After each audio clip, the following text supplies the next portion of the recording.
नमस्कार दोस्तों, आप देख रहे हैं जियोपॉलिटिक्स डिकोडेड और मैं हूं दीपक। आजकल की सबसे बड़ी खबर राजधानी दिल्ली से। एक जोरदार धमाके ने पूरा देश हिलाकर रख दिया है। केंद्र सरकार ने इस घटना को आतंकी हमला बताया है। जांच एजेंसियां एनआईए, दिल्ली पुलिस और आईबी मौके पर तैनात हैं। आखिर क्या हुआ उस शाम? कौन है इस धमाके के पीछे और क्यों कह रही है सरकार ये हमला भारत की आत्मा पर किया गया है? आइए जानते हैं इस पूरी कहानी को विस्तार से। शाम का समय था, करीब 6:30 बजे। लाल किला मेट्रो स्टेशन के पास ट्रैफिक सामान्य चल रहा था। लोग रोज की तरह अपने घर लौट रहे थे। उसी भीड़ में खड़ी थी एक सफ़ेद रंग की कार। किसी ने ध्यान नहीं दिया और अचानक धमाका, ब्लास्ट। हवा में धुआं, जमीन पर अफरा तफरी, लोग चीखते हुए भागने लगे, कांच के टुकड़े उड़ने लगे, दुकानों के शीशे चटक गए। एक प्रत्यक्षदर्शी ने कहा, आवाज इतनी तेज थी कि दिल कांप गया। घटना के कुछ ही मिनटों में फायर ब्रिगेड और पुलिस टीमें पहुंची। घायलों को तुरंत अस्पताल पहुंचाया गया। एम्स और एएलएनजेपी अस्पताल में आपातकाल लागू कर दिया गया।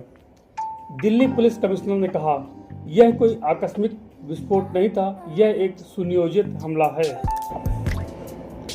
हमले के कुछ घंटों बाद केंद्र सरकार ने बयान जारी किया।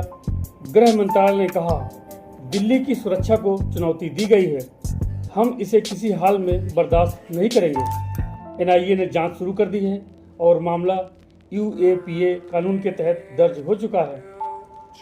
फॉरेंसिक टीम ने घटनास्थल से आरडीएक्स के अंश बरामद किए हैं। ये हमला रिमोट कंट्रोल आईईडी से किया गया था। सूत्रों के मुताबिक जांच एजेंसियां अब मोबाइल कॉल्स और बैंक ट्रांजैक्शन ट्रेस कर रही हैं। कुछ सुराग कश्मीर और नेपाल बॉर्डर तक जुड़ते दिख रहे हैं। गृह मंत्री अमित शाह ने कहा, यह हमला दिल्ली पर नहीं, पूरे भारत पर हमला है। उन्होंने कहा, आतंकियों को खोज निकालेंगे, चाहे वो दुनिया के किसी भी कोने में छिपे हों। अमित शाह ने सुरक्षा एजेंसियों को तेज कार्रवाई का आदेश दिया। संसद में विपक्ष ने भी कहा, आतंक के खिलाफ हम सब एक हैं। अंतर्राष्ट्रीय स्तर पर भी भारत को मिला मजबूत समर्थन। अमेरिका, फ्रांस, ब्रिटेन और जापान ने भारत के साथ एकजुटता जुटाई। अमेरिकी विदेश विभाग ने कहा, भारत आतंक के खिलाफ अग्रिम मोर्चे पर है और हम उसके साथ हैं। विदेश मंत्रालय ने भी स्पष्ट किया, अगर किसी देश की जमीन से ये साजिश रची गई है तो भारत जवाब देने में देर नहीं करेगा। लेकिन इन सब के बीच कुछ कहानियाँ ऐसी भी हैं जो इंसानियत को समाप्त करने पर मजबूर कर देती हैं। एक रिक्शा चालक जिसने 3 घायल बच्चों को अपनी गाड़ी में अस्पताल पहुंचाया। एक दुकानदार जिसने अपनी दुकान का दरवाज़ा खोला और कहा, जो घायल है बैठ जा बेटा, पानी पी ले। दिल्ली फिर साबित कर रही थी, वो शहर गिरता नहीं, हर बार उठता है और पहले से मजबूत बनता है। सुरक्षा विशेषज्ञों का कहना है, आतंकवाद का रूप अब बदल चुका है।